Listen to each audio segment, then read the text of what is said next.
அனைவருக்கும் வணக்கம். நீங்கள் நம்ம சேனலுக்கு புதுசுன்னா பக்கத்தில் இருக்கிற பெல் பட்டன் அமைத்தி சப்ஸ்கிரைப் பண்ணிக்கோங்க. தொடர்ந்து எல்லா வீடியோக்களையும் நீங்கள் பார்க்கலாம்.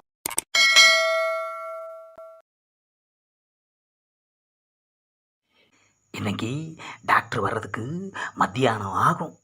இன்னைக்கு ஒரு நாள் டாக்டரோட ட்ரெஸ் எடுத்து போட்டுட்டு நாம் டாக்டர் ஆகிட வேண்டியது தான். ஆமாம், டாக்டர் ட்ரைனிங்கும் எடுத்த மாதிரி இருக்கும், பீஸும் கிடைக்கும். ஆமாம், அப்பா ட்ரெஸ்ஸை மாற்றினதும் அசல் டாக்டர் மாதிரியே இருக்கிறமேப்பா.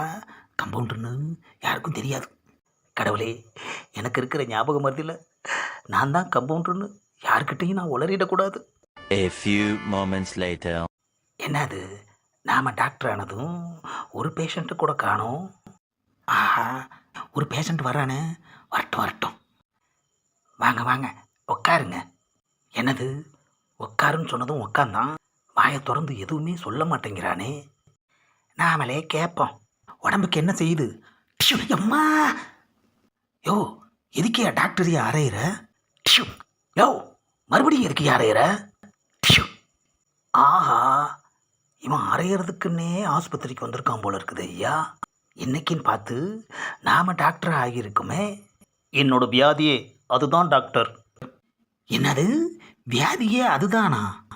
டிஷு, அம்மா, யாராவது கேள்வி கேட்டால் உடனே அவங்கள அரைஞ்சிடுறேன் டாக்டர். இதுதான் டாக்டர் என்னோட வியாதியே. ஆஹா, இவனுக்கு கேள்வி கேட்டா அடிக்கிற வியாதி, நமக்கு ஞாபகம் மருதி. இப்போ இவங்கிட்ட எப்படி கேள்வி கேட்காம பேசுறது? யோசிச்சு தான் பேசணும். கோபம் வந்தா அரைகிற வியாதி உனக்கு. ஆமாம் டாக்டர். அப்பாடா, தப்பிச்சேன். ஆமாம், எவ்வளோ நாள் இருக்குது இந்த வியாதி? அம்மா, ஞாபகம் மறதியா கேள்வியை கேட்டுட்டேனே ஐயா. இந்த வியாதி எவ்வளோ நாளாக உனக்கு இருக்குன்னு எனக்கு தெரியலையேப்பா. அதை என்கிட்ட கேட்க வேண்டியதானே. ஏன், அரை வாங்கிறதுக்கா? 2 மாதமாக இந்த நோய் எனக்கு இருக்குது டாக்டர். ப்ரெஷரு அதிகமானால் இப்படி தான் கோபம் வரும்.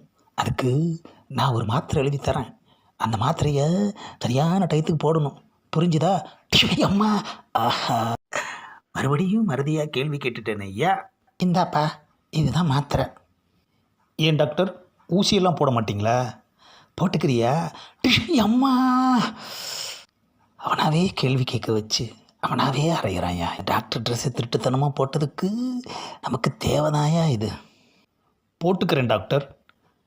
அப்பாடா, ஊசியும் போட்டாச்சு, மாத்திரையும் எழுதி குடிச்சாச்சு.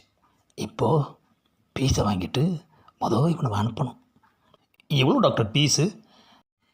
பீஸு 300 ரூபாப்பா. சேஞ்ச் இருக்கா டாக்டர்? எவ்வளோவுக்குப்பா? அம்மா, ஆஹா, முடியலடா சாமி. 500 ரூபாய்க்கு. என்னது 500ரூவான்னு சொல்லிட்டு 100 ரூபாய் கொடுக்குறேன். ஏப்பா, இதுதான் 500 ரூபாயா? அம்மா, யதார்த்தமாக கூட பேச முடியலையா? ஏப்பா, இது 100 ரூபாப்பா. இந்தாங்க டாக்டர் 500 ரூபா.